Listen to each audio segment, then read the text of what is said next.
Hi, I'm Amy Hollingworth, the Director of Safe Sports Network, and I'm here today with Dr. Christopher Couture from Victory Sports Medicine.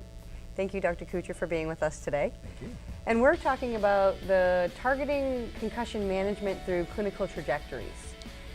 So, Dr. Couture, can you tell me what you feel is the most important takeaway message for athletes and parents regarding the clinical trajectories for concussion? Probably the easiest thing to remember is the fact that this exists. And so what I mean by that is there really isn't a one-size-fits-all approach to concussion management. And so if we break it down into a number of different clinical areas, such as the fact that people with concussions can have neck pain, anxiety, migraines, this model breaks it all down so that a doctor can identify specific areas of treatment to manage kids and athletes with concussions, especially if they're not getting better in the timeline that you think is appropriate. Excellent. Can you tell us what you think is a really important take-home point for healthcare providers regarding targeting that concussion management with using the clinical trajectories?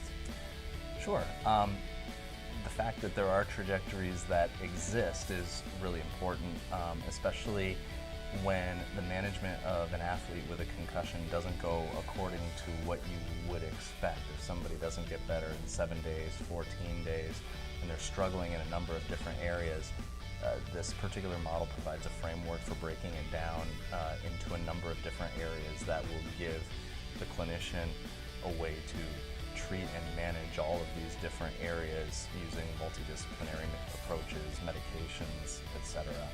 Excellent.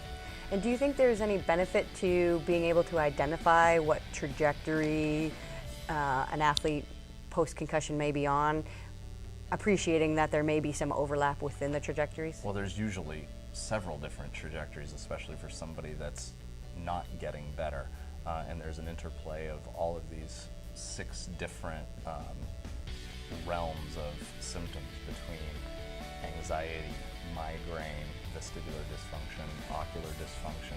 And so it is extremely important to identify all of these and to even prioritize them so that you can prioritize your management strategies for the athlete. Dr. Couture, what do you think is the biggest buzz around concussion and maybe using these clinical trajectories in the management of them? Probably the latest thing for clinicians is the fact that there's been an updated guideline to the International Consensus Statement on the Management of Sports Concussions that came out within the last year, so there's a lot of news and updates on the how-to of managing sports concussions. That's probably the biggest buzz for everyday management. There's lots of other areas in terms of what's on the forefront for concussion management, including diagnostic blood tests and imaging tests and so forth. So, as you know, it's a rapidly evolving field. The more we learn, the more we realize there is we need to know even more. But there's a lot that's happening with it for sure.